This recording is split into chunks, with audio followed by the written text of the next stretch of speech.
Les 5 empêchements. Lorsque l'on médite, des obstacles apparaissent. Ce sont des empêchements ou nivarana en pali. Ils sont au nombre de 5.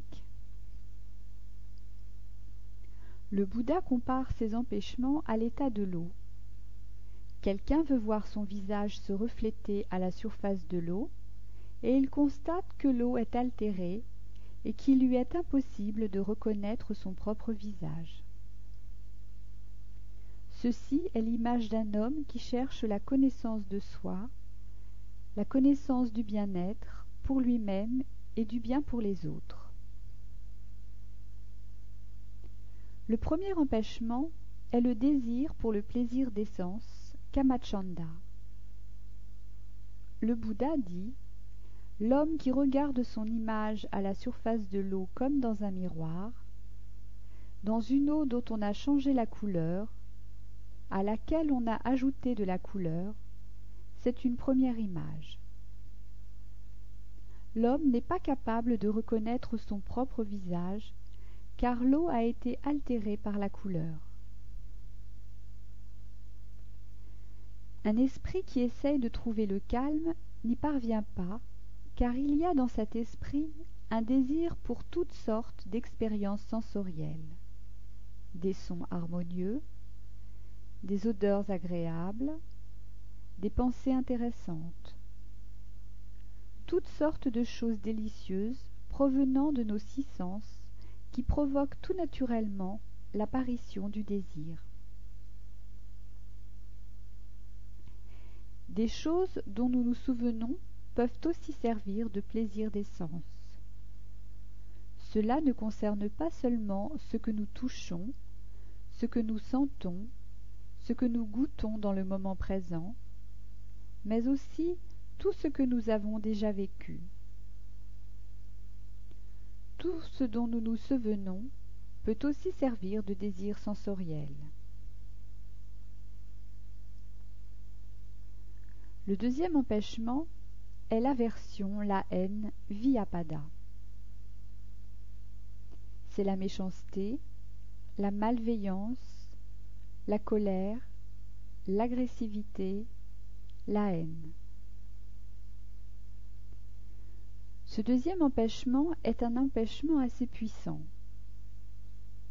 C'est l'homme qui cherche à voir son image dans le miroir et trouve de l'eau en ébullition. Il ne peut reconnaître son visage. En effet, quand la colère est dans l'esprit, il est difficile de trouver le calme et de se décontracter. Ce peut être des choses qui nous reviennent, qui n'ont rien à voir avec notre expérience immédiate. Nous pouvons nous énerver pour des choses qui se sont passées il y a bien longtemps. Nous trouvons notre coussin trop dur, trop bas, nous trouvons toutes sortes de bonnes raisons de nous fâcher. Ces problèmes nous arrachent chaque fois à notre concentration et nous ne pouvons pas méditer.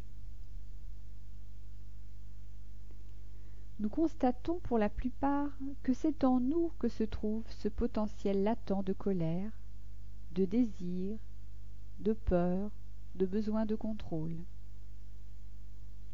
Ces émotions sont provoquées par des contacts, par nos relations, par ce qui se passe dans notre vie sociale.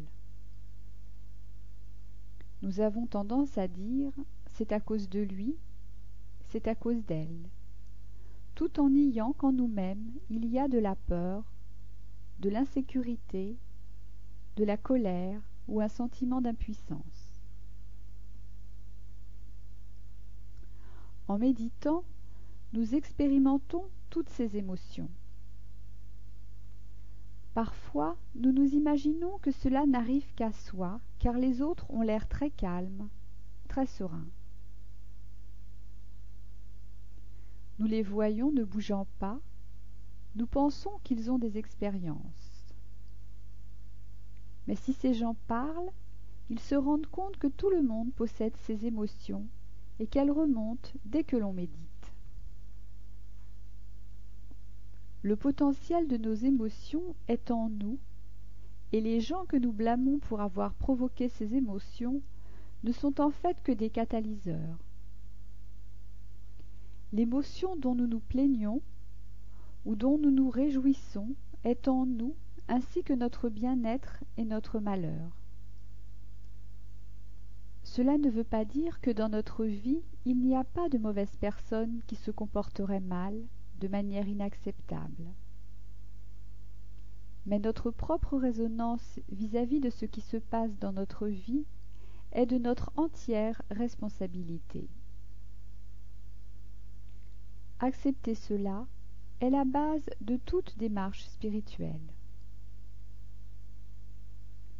Nous sommes responsables du degré de complicité que nous avons avec notre souffrance et notre bonheur.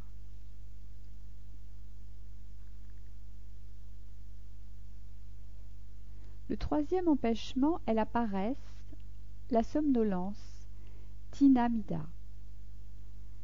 C'est la faiblesse de l'esprit qui vacille, qui est visqueux, submergé, incapable de suivre précisément l'objet de méditation. L'esprit devient apathique et ne parvient plus à garder la posture du corps droite et ferme. Les paupières deviennent lourdes, la tête tombe vers l'avant, le dos se courbe.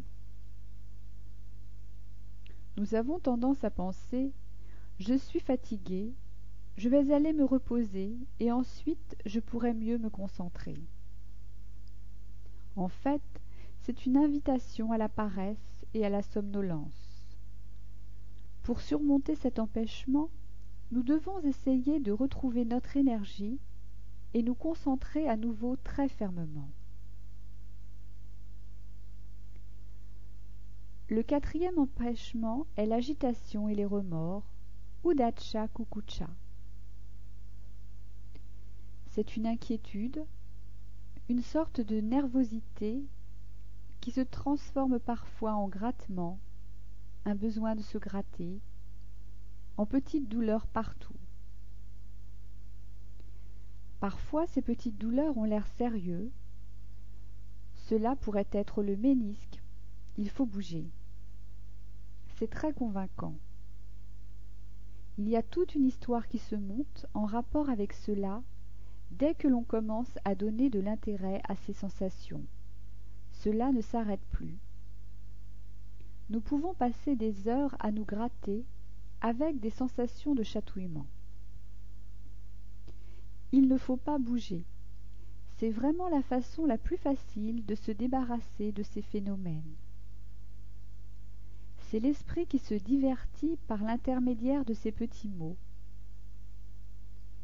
Tous ces obstacles qui piquent, qui démangent, sont convaincants, et il est très difficile de ne pas y croire. Nous aurons tendance à vouloir nous en débarrasser en bougeant, mais il est recommandé de ne pas bouger, de ne pas se gratter.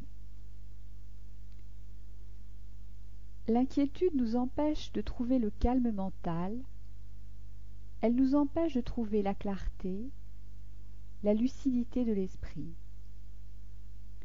C'est cette lucidité qui est nécessaire pour avoir une compréhension juste. Le deuxième aspect, ce sont les remords. C'est la conscience qui se montre. Nous sommes perturbés par des remords. Au lieu d'être un problème physique, c'est un problème mental. Quelque chose que nous avons fait nous trouble. Nous nous sentons soit coupables, soit responsables. Il est très important de comprendre et de respecter les préceptes, car c'est la moralité qui nous protège contre de tels remords. Si là, la moralité est liée à la pratique de la méditation. Si nous vivons d'une façon qui provoque des remords, cela remontera pendant que nous méditerons. Dès que cela remonte, cela nous empêche de nous unifier. C'est pour cette raison qu'une vie morale pure est la base de tout progrès dans la méditation. Si notre manière de vivre provoque des sentiments de culpabilité, des remords, il sera très difficile de nous concentrer, car nous serons troublés. La colère peut aussi nous troubler. Nous pouvons faire des gestes, prononcer des mots, avoir des attitudes qui font mal aux autres et à nous-mêmes. Cela peut aller très vite. Avec les remords, cela va un peu moins vite, mais cela nous perturbe quand même. Le 5e empêchement est le doute, vicikiccha. C'est comme l'eau trouble, ce n'est pas clair, l'homme ne peut y voir son reflet. Le doute est quelque chose qui parvient avec succès à nous empêcher de nous concentrer. Le doute n'est pas intellectuel, c'est une émotion. En général, nous ne reconnaissons pas le doute comme une émotion. Nous considérons le doute comme quelque chose que nous ne savons pas. Mais en fait, il y a beaucoup de choses que nous ne savons pas et qui ne sont pas des doutes. Par exemple, je ne sais pas s'il pleuvra demain, et cela ne me travaille pas du tout. Le dénouement d'une émotion se passe au niveau du cœur et ne peut se passer au niveau du mental. La pensée ne peut nous aider en face d'une émotion forte. Les émotions ne se pacifient pas avec les pensées. Nous pouvons penser vite pour couvrir l'émotion, mais plutôt que de la résoudre, nous la figeons, nous la recouvrons, parce que l'activité mentale est parfois plus convaincante et plus rapide que l'émotion. Nous arrivons ainsi à détourner l'attention d'une émotion et à nous convaincre que ce que nous pensons est vrai. En fait, l'émotion continue et remonte dès que la pensée diminue. Nous n'arrivons pas vraiment à résoudre ou à dénouer un état émotionnel par la pensée, et le doute en est un très bon exemple.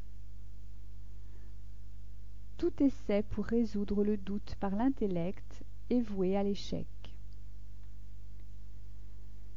Le doute peut être à propos de soi-même, à propos de la méthode ou de la pratique, ou encore en ce qui concerne l'enseignant.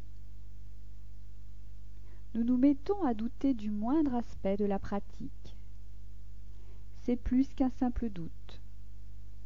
Cela devient de l'épuisement mental dû à la spéculation, la confusion. Lorsque ces empêchements apparaissent, il faut commencer par les identifier, les reconnaître, et c'est l'attention qui permettra de les éradiquer.